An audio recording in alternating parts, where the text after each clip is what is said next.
Alors, on va reprendre les bases pour ceux qui connaissent pas du tout le jeu de rôle. Parce que j'imagine qu'il doit y en avoir parmi vous qui connaissent pas du tout le jeu de rôle.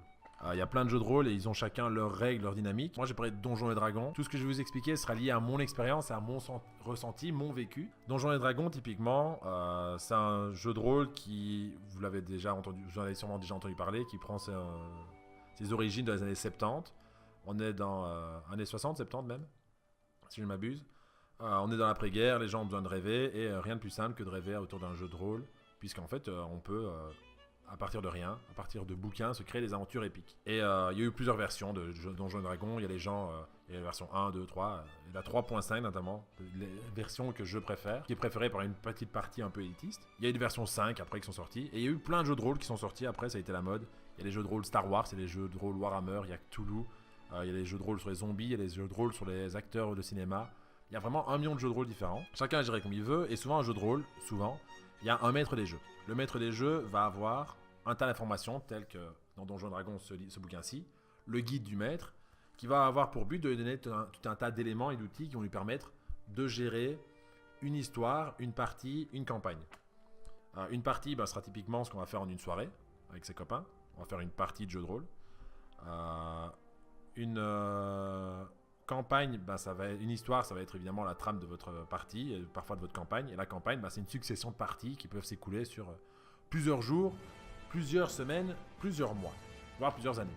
On connaît des campagnes qui peuvent durer sur Donjons et Dragons plusieurs années. Donc vous allez créer un personnage un lundi matin chez vous, vous allez jouer le lundi soir et puis 4 ans plus tard vous avez toujours le même personnage. Donc on est sur un jeu qui peut avoir la même portée de puissance qu'un World of Warcraft. On a différents manuels, donc il y a le guide du maître, il y a le guide du joueur, il y a le guide du monstre, et ces manuels comportent un tas d'informations. Si on les reprend, typiquement, vous allez avoir des créatures avec des histoires. Je vais essayer de vous montrer. Vous avez des illustrations, des créatures, des statistiques, des caractéristiques, des explications sur leur comportement, leurs lois, leur langue parlée, etc. Donc, c'est des jeux qui sont extrêmement complets, extrêmement complexes. Et après, il tient au maître des jeux d'en faire ce qu'il veut. En l'occurrence, moi, j'ai créé du coup... alors, même le monde, ça, c'est des outils. Après, on peut décider de soit jouer dans le monde référence de Donjons et Dragons, ou bien alors de se créer notre propre monde. Moi, j'aime bien créer mon propre monde. Donc ici, j'ai créé mon propre monde qui s'appelle Imancini. Imancini, c'est essentiellement, de façon assez caricaturale, un espèce de cercle. C'est pas un cercle parfait, mais on le représente par un cercle parce que c'est plus simple. On a ici des terres. Il y a un océan. Et c'est une planète qui semble plate. En tout cas, ils ne connaissent pas encore les frontières de leur univers et ils ne savent pas s'il y a une fin à leur planète ou pas. La capitale de Imancini se trouve ici, au centre. Et ce monde est fracturé suite à des anciennes guerres. Et on trouve différentes régions. On a ici les régions montagneuses. Là, on a les terres guerrières. On a l'ordre des arcanes qui occupe ces terres-là. On a les régions désertiques. J'ai créé tout un univers. Et donc les gens évoluent dedans. Et pour vous mettre un peu le contexte, là-bas, il y avait un portail qui permettait de passer sur un autre plan. Un portail avec un pentacle à l'ancienne. Et mes aventuriers ont dû parcourir la Terre pour trouver des artefacts qui étaient disséminés un petit peu partout à travers la planète, pour les rassembler. Ces artefacts étaient extrêmement puissants et fermer la porte qui amenait à un autre plan. Ils ont fermé cette porte, c'est très bien, mais il y avait un autre problème, c'est qu'ici, il y a une personne nommée Etlir. Oui, c'est moi qui ai inventé les noms. Ce jour-là, je n'étais pas inspiré. Et donc, Etlir a un fâcheux problème, c'est que Etlir n'aime pas la magie. Etlir n'aime pas ce qui est différent. Et Etlir n'aime pas les races. Il faut savoir que dans Donjons et Dragons, vous avez évidemment des elfes, des orques, des nains. Et puis vous avez tous des demi-orques, des demi-géants, des demi-elfes. Et c'est ce qu'on appelle tout simplement les races de demi. Alors, Etlir est contre les mélanges. Elle n'aime pas les mélanges. Donc tout ce qui est demi, elle n'aime pas. Tout ce qui est magique, elle veut avoir un contrôle dessus absolu. Du coup, on peut imaginer que c'est un côté un petit peu tyrannique tout ça. Et donc, eux, à la base, mes aventuriers, il y a des elfes dedans, mais aussi un demi-elfe, il y a un drow, donc c'est un demi-dragon, demi-elfe. On a un demi-géant, c'est un groupe un peu éclectique qui a une histoire un peu compliquée. Mais ils sont du coup en fuite de Etlir, qui est du coup une force militaire qui a pris le contrôle ici de toute l'île et qui a commencé à poser les avant-postes, notamment ici sur un port commercial extrêmement puissant. Et donc Etlir commence tout doucement à étendre son pouvoir. Ils ont réussi à renfermer les démons là où ils étaient. Et ils savent qu'Etlir est toujours un problème. Et là, il y a un dragon qui leur a dit, alors que mes camarades voguent sur un bateau, ils sont ici sur un petit bateau. Donc ils sont sur ce très beau bateau que je viens de composer moi-même, que vous pouvez apprécier. Ils sont sur le bateau et il y a un dragon qui leur a dit, ok les gars, vous devez aller là-bas, chez les nains, pour récolter du matos, négocier avec eux, vous prenez votre commission au passage, et nous on récupère les armes. Et les joueurs, la dernière fois, m'ont dit « Ouais, non, nous, on en a marre de faire tes conneries, débrouille-toi. » J'ai dit « Ok, et je me suis cassé. » Et là, mes joueurs étaient un peu perdus parce qu'ils se sont dit « Comment ça, tu te casses? Qu'est-ce qu'on fait, nous ?» Et moi, j'aurais dit « Ben voilà, écoutez, on verra ça la prochaine fois. » Et donc là, la situation est là. On est sur Imancini. Ils ont fermé le portail avec des démons qui se trouvaient à l'est. Il y a Etlir qui continue d'étendre son pouvoir. Et ils ne savent pas encore pour quelle raison. Mais leur ami dragon leur a demandé de retrouver des armes pour monter une armée. Et il n'a pas donné de précision. Donc ils savent pas trop si c'est un autre plan qui vient encore les attaquer. Ils savent pas trop si c'est Etlir qui a prévu de monter une guerre et que donc il va falloir monter au combat. Ils savent juste qu'ils ont une quête à accomplir et ils viennent de couper les ponts avec leur communicateur. Et donc moi ce que je vous invite ce que j'ai envie de vous présenter aujourd'hui, c'est de voir comment moi je fonctionne quand c'est comme ça. Parce que typiquement, j'aime bien donner la possibilité à mes joueurs de faire ce qu'ils veulent. Donc je vais partir d'un noyau en général, qui est la situation initiale. Donc on a une situation initiale ici, qu'on peut appeler de façon assez simple initiale. C'est tout ce que je viens de vous décrire. Et en général, les trames narratives, ce qu'elles veulent, c'est amener vos joueurs... Je vais vous montrer comment ça se déroule en général. Dans les bouquins, on vous propose deux possibilités. Droite, gauche. Voulez-vous tuer le bonhomme? Oui, non. Ok, à partir de là, voulez-vous faire ceci? Voulez-vous faire cela? Voulez-vous faire ceci? Voulez-vous faire cela? Oui, non. Voilà. Et globalement, le maître des jeux va devoir à chaque fois, en fonction du yes, no qui est appliqué, guider ses joueurs vers 4 possibilités. Et souvent, ces 4 possibilités, elles sont liées à un même truc. C'est le dragon. Qu'est-ce que vous avez fait du dragon? Est-ce que vous l'avez tué? Vous l'avez pas tué? Et donc, tuer le dragon... Pas tuer le dragon, copain avec le dragon, on retrouve la fille du dragon par exemple. Et donc tout est lié au dragon et ça c'est comme ça que ça fonctionne. Donc voilà, ça c'était pour vous expliquer comment fonctionnent les jeux de rôle d'habitude. Et ce que j'aime pas trop, c'est que du coup au final, les joueurs ils peuvent juste choisir ce qu'ils vont faire. Enfin, indirectement ils se retrouvent à être face au dragon. Mais quoi qu'il arrive, ils sont en mode ah ouais on sera arrivé au dragon. Ils ont l'impression qu'il y a des portes qui se ferment comme ça, comme s'ils étaient dans un couloir. Moi c'est la sensation que j'ai quand je joue à un jeu de rôle. J'ai l'impression de marcher dans un couloir avec quelques possibilités qui s'offrent à moi. Ici, ce qu'on va faire, typiquement, je vais prendre ma carte pour moi. L'île de centre, elle s'appelle Bal-Île. Là-bas, vous avez les terres guerrières, comme vous pouvez le voir. Ici, vous avez quoi? Vous avez les créatures petites dans les montagnes. Vous avez là-bas les terres de dragons. Là-bas, vous avez les terres de feu, et ainsi de suite. Donc, ce que je fais, en général, je prends mon truc et je me dis, ok. Je leur ai dit, tiens, j'aimerais bien que vous alliez, pardon. On va faire les différentes possibilités. Alors, et comme je vous dis, c'est ma façon de fonctionner. Je pense que chaque maître des jeux a une façon de fonctionner bien propre à lui. L'important, c'est un jour vous voulez faire maître des jeux ou si vous voulez participer à un jeu de rôle, c'est de vous adapter. Chaque maître des jeux est différent. Il n'y a pas de pré-règles en fait. Le but, c'est que vous passiez une bonne soirée, que vous amusez. Et le rôle du maître des jeux, c'est de créer un environnement dans lequel tout le monde s'amuse autour de la table. Si tout le monde s'amuse, vous avez réussi votre mission. Vous n'avez aucun autre job que de faire passer un bon moment à votre assemblée.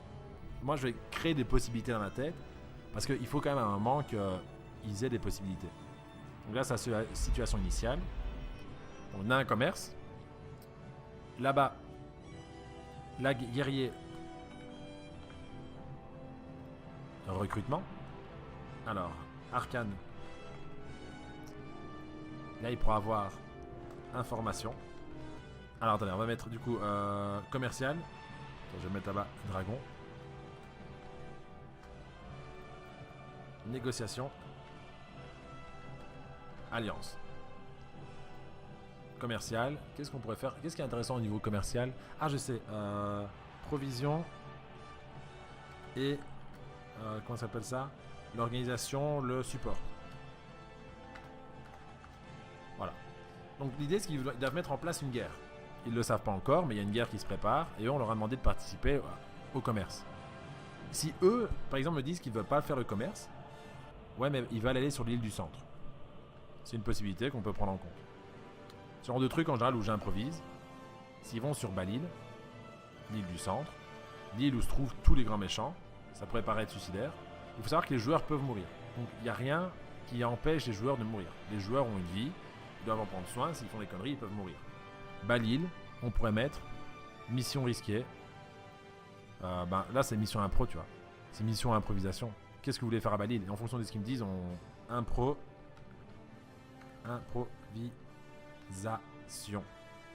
Alors pour que vous sachiez comment ça se passe, du coup, en fonction de là où ils vont, si par exemple ils vont là-bas, on a ce qu'on appelle des DD.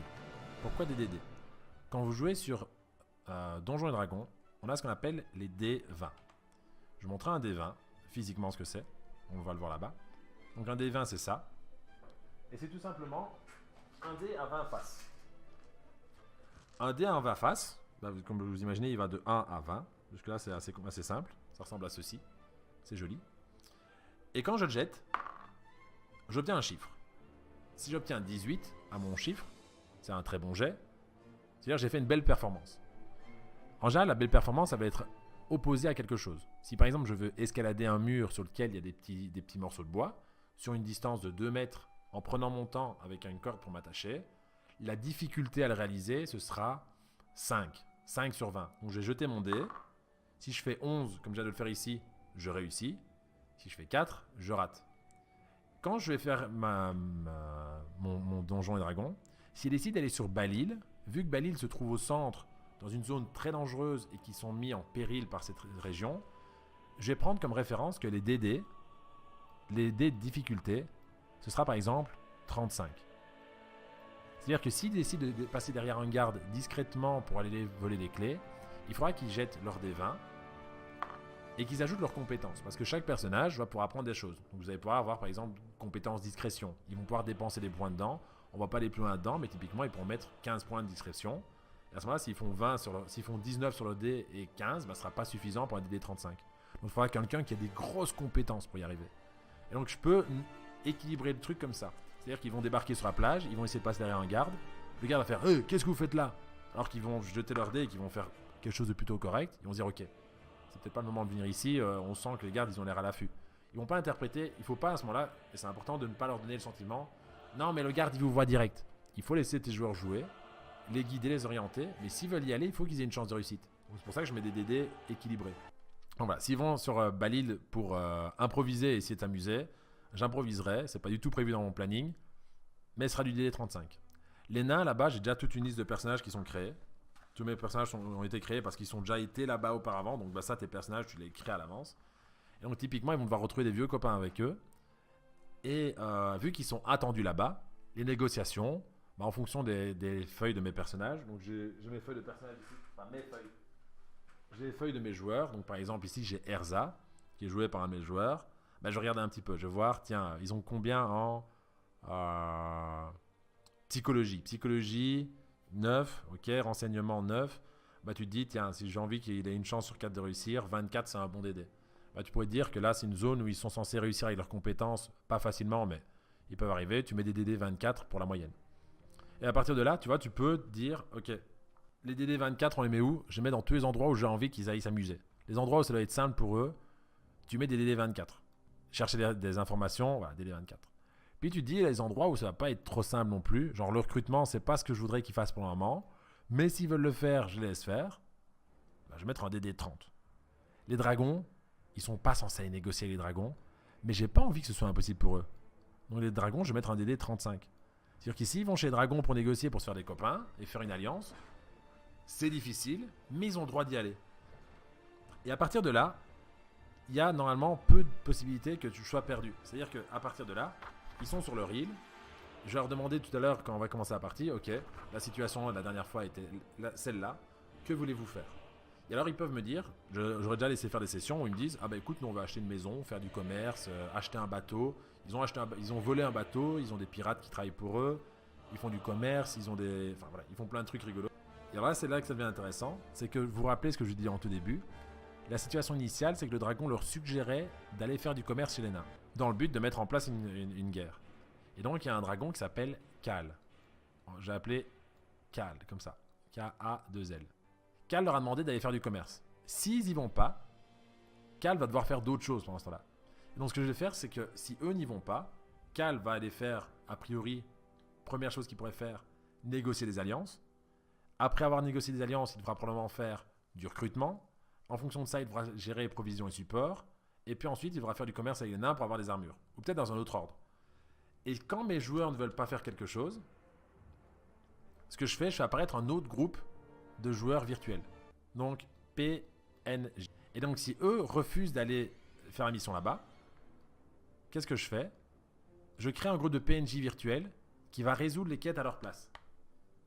L'intérêt c'est quoi? C'est que ma campagne continue de se dérouler d'une certaine façon.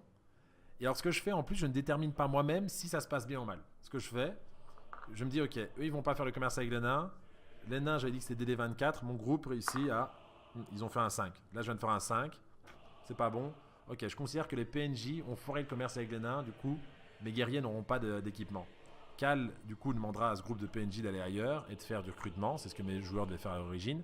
Ils le font, jette un dé. Ouf, 2, ils n'arrivent pas à recruter. L'armée va être limitée. Et plus tard, quand mes joueurs reviendront et qu'ils rencontreront Cal, ils diront à Cal, hé, Cal, comment ça va? Bah ça va pas du tout, comment ça? Le commerce avec les nains est tombé à l'eau et le recrutement n'a pas été efficace. Ah bon? Mais pourquoi? Comment ça se fait? Vu que vous n'avez pas voulu prendre la mission en main, j'ai dû demander à un groupe d'aventuriers amateurs de le faire. Ils ont ruiné totalement leur relation avec les nains qui ont décidé de nous fermer la porte à leurs équipements. Et les guerriers se sont moqués d'eux, n'ont pas cru en le potentiel de notre armée. Il ne nous reste donc plus que les dragons comme amis. Et je sais pas comment on va faire sans le support de la tour des arcanes. Et ils sont en mode, oh putain. Leurs actions ont eu des conséquences. Le fait qu'ils n'aient pas suivi mon impulsion initiale a une influence. Peut-être qu'ils seraient foirés aussi. Mais en tout cas, là, il s'est passé quelque chose. Ils ont l'impression que le monde a évolué sans eux. C'est un peu ce que disait Nopi avec le calendrier de campagne. Et à côté de ça, je ne les punis pas. Ils ont le droit de faire ce qu'ils veulent. Et donc, ils ont la possibilité de faire tout ce qu'ils veulent dans leur monde. Le monde est dynamique.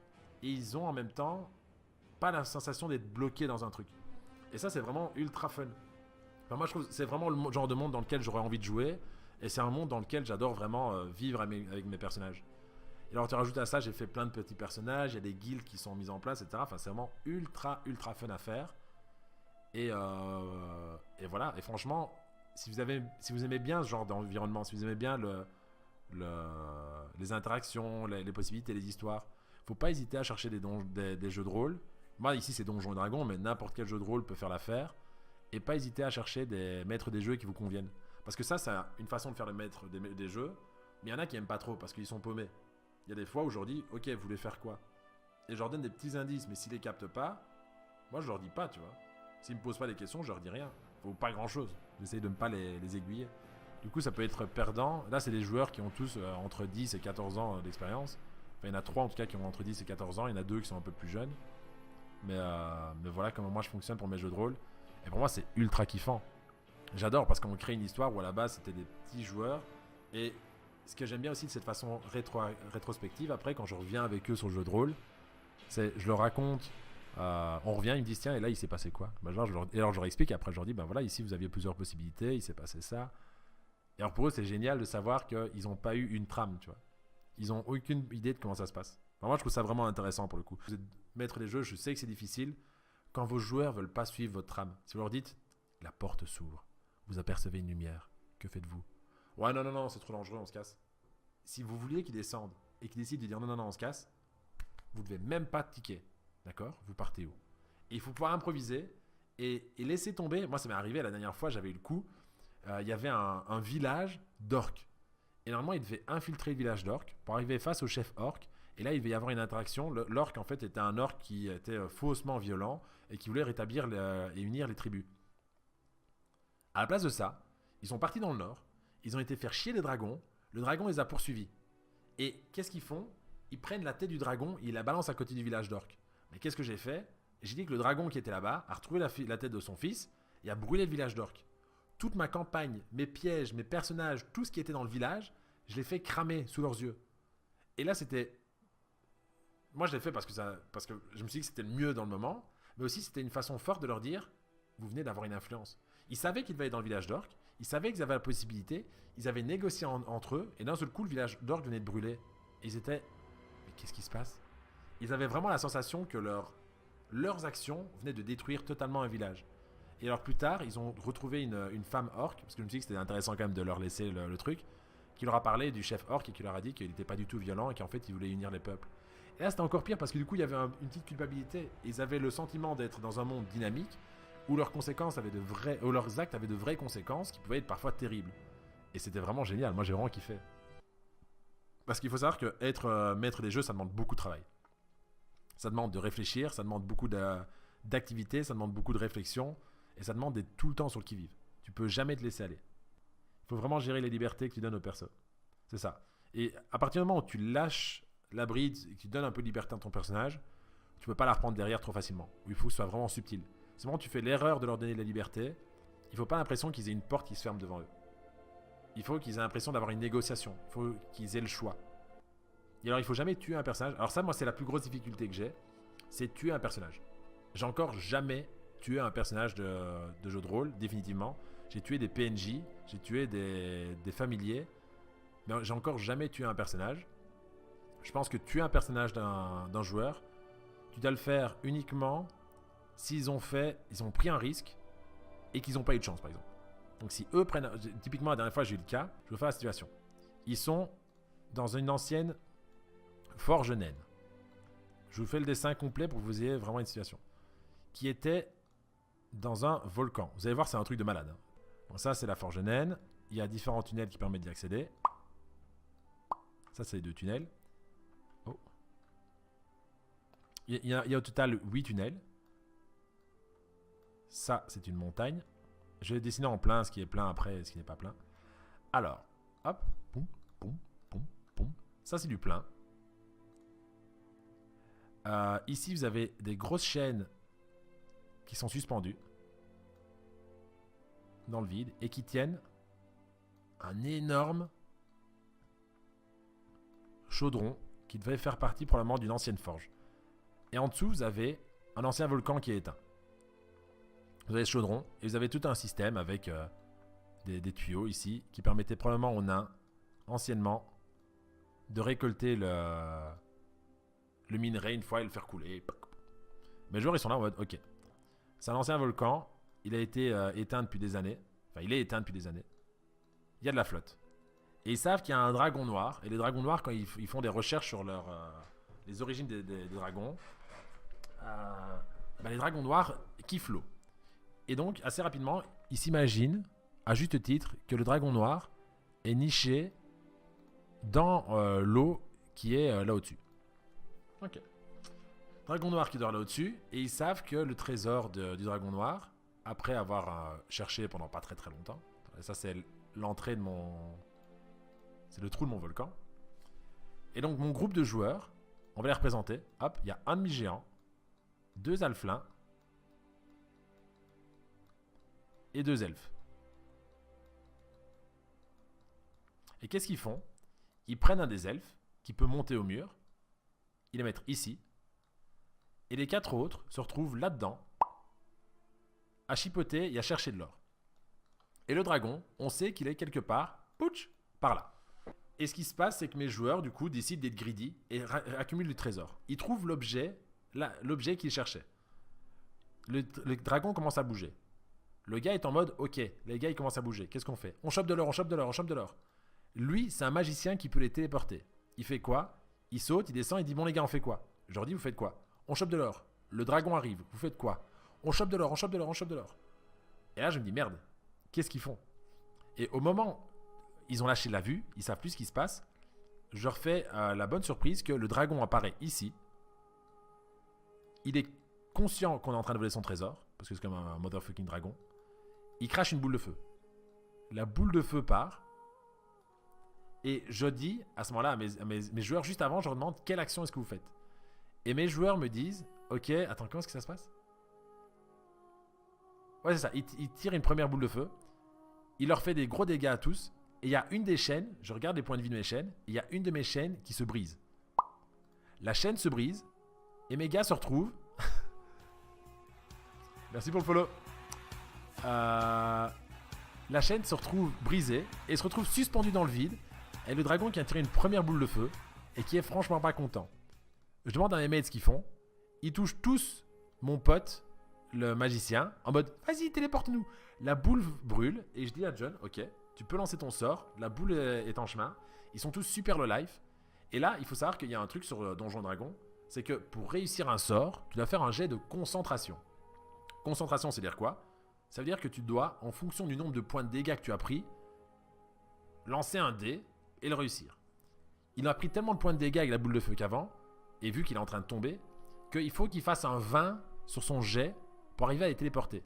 S'ils n'y arrivent pas, la boule de feu explose et ils tombent tous dans une crevasse d'un ancien volcan éteint. Il y avait donc une chance sur 20 pour que tout le monde survive. Mon pote jette le dé. Boum, il fait 20. Bah là, qu'est-ce qui se passe? Bah tous, ils se téléportent, boum, et ils ont survécu. Ils sont super contents, ils hurlent, c'est génial, ils ont survécu. Personne n'est mort. Je pouvais carrément pas les tuer. Même situation, si il n'y avait pas eu un 20, je dois faire quoi?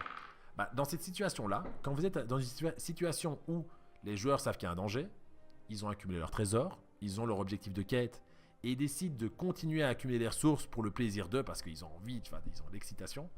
Dans ce cas-là, il faut être capable de dire, écoute, toi tu meurs. Et c'est chaud de ouf, tu vois. C'est genre ultra chaud. Enfin voilà. En tout cas, le truc est que là, typiquement, s'il avait raté son jet, bah, j'aurais sans scrupule tué 2 ou 3 membres du groupe et laissé un joueur. Et que le joueur soit choqué. Parce que là, entre guillemets, ils l'ont mérité. Mais quoi qu'il arrive, la règle doit toujours être au service du jeu et pas l'inverse. Si tu passes ton temps à regarder, c'est vraiment un truc que je conseille à ceux qui font maître des jeux. Maintenant, je dis pas que c'est vrai, mais c'est ma perception. C'est que vous devez toujours connaître vos règles sur le bout des doigts si possible. Et si vous ne les connaissez pas, adaptez-vous pour trouver une solution qui arrange tout le monde sur ce soir-là et allez vérifier la règle pour la fois d'après. Et quitte à faire un mea culpa et dire voilà, c'était en votre faveur, tant mieux, c'était un peu plus simple que prévu. En fait, vous auriez dû faire ça, ça et ça, mais c'est cadeau, c'est pour vous. Et les joueurs sont contents. Et si c'est en leur défaveur, vous pouvez leur dire bah, écoutez, la dernière fois, vous avez fait un truc exceptionnel parce qu'en réalité, c'était plus simple que ce que vous avez fait. Vous avez fait un truc plus difficile qui n'aurait dû l'être. Du coup, en fait, tu gagnes ça. Ou bien, dans ton arc héroïque, tu as pris la capacité A. Parce que le maître, j'en ai d'en parler, franchement, je pense que le jeu de rôle, ça peut plaire tous ceux qui aiment un peu les jeux vidéo. Si vous avez aimé les jeux comme Skyrim, si vous avez aimé les jeux comme Assassin's Creed, les anciens, si vous avez aimé tous ces jeux avec des mondes ouverts, ou si vous avez fait un peu de roleplay seulement, si vous avez fait du GTA ou du Arma ou du Altis Life, le jeu de rôle, c'est un jeu qui... Il n'y a pas que Donjons & Dragons, hein, il y en a plein. Il y en a des futuristes, il y en a des contemporains, il y en a avec des zombies, il y en a avec de l'heroic fantasy. Et à chaque fois, il y a une panoplie de variétés dans chaque domaine. Si vous aimez tous ces genres de jeux, il y a forcément un jeu de rôle là-dehors qui peut vous plaire. Parce que c'est comme les jeux de jeux vidéo, sauf que vous êtes infiniment libre. Bah en tout cas, si jamais ça vous intéresse, et alors il y a un truc que je prévois de faire, je vais voir comment ça va se passer. Parce qu'en fait, je me rends compte qu'il n'y a pas vraiment de... Ça existe, il y en a quelques-uns qui existent, mais dans le monde francophone, c'est pas très populaire. Des systèmes de jeux de rôle francophones, il n'y en a pas beaucoup qui sont mis en ligne sur le vocal. Donc je vais essayer de voir si j'aurais pas envie de créer une chaîne secondaire, Twitch, avec du jeu de rôle, où on pourra avoir la chaîne Twitch qui sera en fait du coup disponible pour des maîtres des jeux. Et que les maîtres des jeux, il y a un planning, et que vous puissiez vous inscrire en tant que joueur et dire tiens, j'aimerais bien jouer le mercredi soir avec Jackie.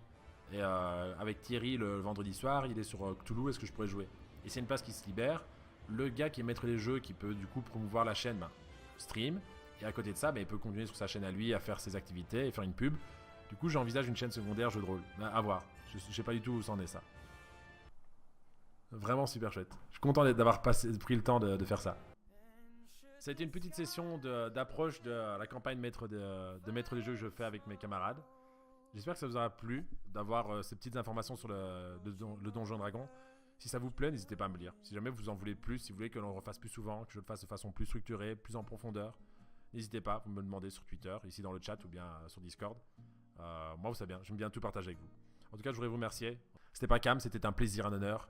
Coupé.